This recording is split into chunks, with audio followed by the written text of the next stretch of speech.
अभी लेटेस्ट में आपको एक पेशेंट का एग्जांपल देना चाहता हूँ कि आज से ऑलमोस्ट 15 साल पहले लेडीज की उम्र रही होगी अराउंड 35 to 38 ईयर्स। बहुत सारा डिस्मेनोरिया लेके मेरे पास आए थे, बहुत ज्यादा पेन था। और उस टाइम पे हमारे पास बहुत ज्यादा ऐसी मेडिकल गैजेट्स और मेडिकल सुविधाएं नहीं थी।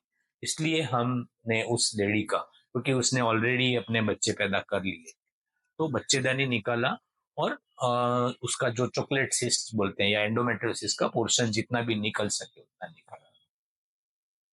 अब होता क्या है दोस्तों कि यही महिला, उसकी जो बेटी थी, वो ऑलमोस्ट 20 या 25 साल की अराउंड थी। उसको भी सेम टू सेम अपनी मम्मी जैसा बहुत ज्यादा डिस्मेनोरिया हो। तो मैंने वो कपल को समझाया कि आपकी बेटी है, उसको भी डिस्मेनोरिया हो रहा है, तो आप, मैं जो इलाज सजेस्ट कर रहा हूँ वो इलाज करिए, जिसे ये इसका डिस्मेनोरिया चला जाएगा और फ्यूचर में उसका फर्टिलिटी भी प्रोटेक्ट हो जाएगा। लेकिन हमारी old age generation, old age जो लोग हैं, वो ट्रेडिशनल वे में बिहेव करते हैं और यूजुअली हमारे जैसे जो अपडेटेड डॉक्टर्स हैं, जो पेशेंट की सुविधाओं को ज्यादा ध्यान में रखते हैं, ऐसे डॉक्टरों का जो इंफॉर्मेशन है या जो आपके पेशेंट के लिए जो कुछ भी एडवाइस किया जाता है, वो जल्दी फॉलो करते नहीं हैं, क्योंकि हमारा जो कुछ भी एडवाइस होता है वो आउट ऑफ बॉक्स होता है। जिस तरह से, जैसे मैंने बोला कि जो महिला है एंडोमेट्रियोसिस से पीड़ित है, इसका हम इतना बड़ा सर्जरी कर रहे हैं उसके पेन को रिलीव करने के लिए, उसी महिला की टीनेज गर्ल है जिसको सेम टू सेम डिस्मेनोरिया हो रहा है, जिसको भी एंडोमेट्रियोसिस होने के चांसेस बहुत ही ज्यादा है, फिर भी तो वो मदर अपने बेबी को इतनी ज्यादा दवाइयां देने से मना कर।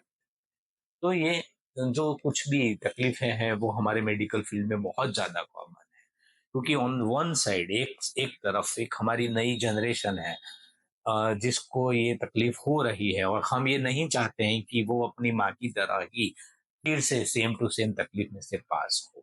तो ये तकलीफ ना हो, इसके लिए हमने ये गर्ल को, ऐसी गर्ल को सजेस्ट करते हैं, लेकिन वो नहीं मानते। तो मैं ये वीडियो से आपको ये बहुत ही क्लियर कट मैसेज देना चाहता हूँ कि जब भी आपके घर में टीनेज गर्ल हो जिसको बहुत ज्यादा डिस्मेनोरिया होता हो, तो आप डॉक्टर के पास जाइए, उसका प्रॉपर इन्वेस्टिगेशन करवाइए। अगर इन्वेस्टिगेशन में कुछ भी नहीं मिलता है, कुछ भी नहीं मिलता है, तो भी आप इसका प्रॉपर इलाज करा के हर महीने जो पेन होता है वो ना हो, इस तरह से कुछ ना कुछ अवेलेबल ट्रीटमेंट जो आपके डॉक्टर आपको बताएंगे। अगर आपको ज्यादा जानकारी इसके लिए चाहिए तो आप कमेंट बॉक्स में लिखिए, तो मैं आपको भी ट्रीटमेंट सजेस्ट करूंगा। तो ये ट्रीटमेंट करवाइए।